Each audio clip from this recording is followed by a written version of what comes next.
Sa ngalan ng Ama at ng Anak at ng Espiritu Santo. Amen. Panginoong Hesus, dumating ka dito sa mundo bilang manggagamot ng katawat kaluluwa upang magbigay lunas sa lahat naming karamdaman. Bigyan mo ng kaginhawaan ng iyong presensya ang mga may sakit at kaming mga pinahihirapan ng iba't ibang karamdaman.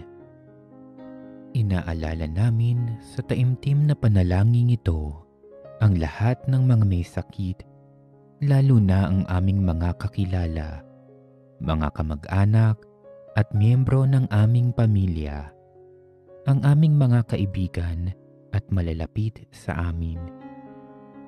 Ang mga may sakit na nagdurusang mag-isa at walang nakaaalala.